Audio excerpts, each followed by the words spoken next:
Welcome to English world.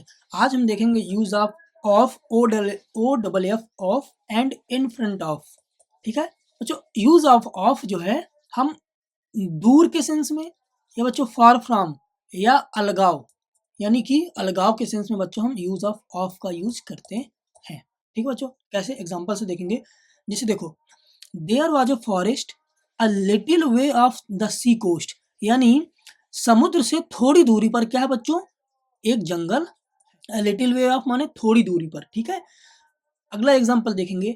That lady fell off the roof, वह औरत छत से गिर पड़ी। तो बच्चों ये क्या अलगाव के सेंस में आ रहा है। ठीक है बच्चों, सेपरेशन के सेंस में आ रहा है बच्चों। तो यहाँ पर किसका यूज हो गया बच्चों, ऑफ का। ठीक है, यानी कि अलगाव का सेंस हो रहा हो या फिर बच्चों क्या दूर का सेंस हो रहा हो बच्चों। ठीक है ना बच्चों, तो वहां पर हम किसका यूज करेंगे, ऑफ का। इसको भी देख लो, ही पुट ऑफ हिज शर्ट, उसने अपनी शर्ट या कमीज को उसने क्या किया बच्चों, उतार दिया। तो बच्चों यहाँ पर भी देखो क्या अलगाव का सेंस बन रहा है, तो हमने किसका यूज कर दिया, ऑफ का। ठीक है, आई होप इतनी बात समझ में आ गई होगी। अब हम देखेंगे use of in front of. बच्चों जनरली फ्रंट का मतलब होता है सामने, तो ये उसी का सेंस देगा। ठीक है, तो इन फ्रंट ऑफ का मतलब होता है के सामने। ठीक है, तो देखो बच्चों, we use in front of in the sense of something is in front, कोई चीज जो कि सामने रखी हुई है। कहाँ रखी हुई है बच्चों, सामने। अगर कोई चीज ठीक सामने रखी हो बच्चों तो हम किसका यूज करेंगे, इन फ्रंट ऑफ। जैसे she is sitting in front of me, वह मेरे सामने बैठी है।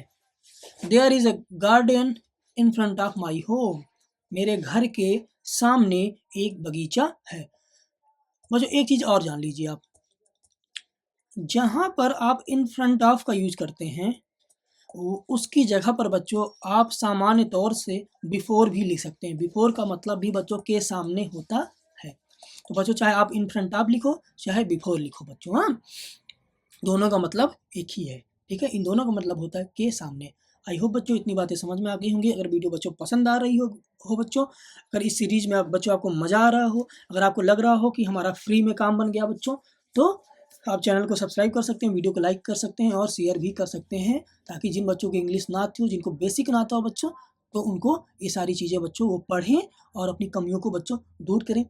जिन बच्चों को इंग्लिश से डर लगता है बच्चों, तो इतना ग्रामर का पॉइंट देख लेंगे बच्चों तो आपको सारी चीज़ें अपने आप आने लग जाएंगी। जिन बच्चों के रीडिंग वीक है बच्चों, रीडिंग करते टाइम आपको चीज़ें समझ में नहीं आती बच्चों, तो इतना पढ़ने के बाद बच्चों चीज़ें आपको आसानी से आने लग जाएंगी। ठीक है, आज के लिए इतना ही, धन्यवाद।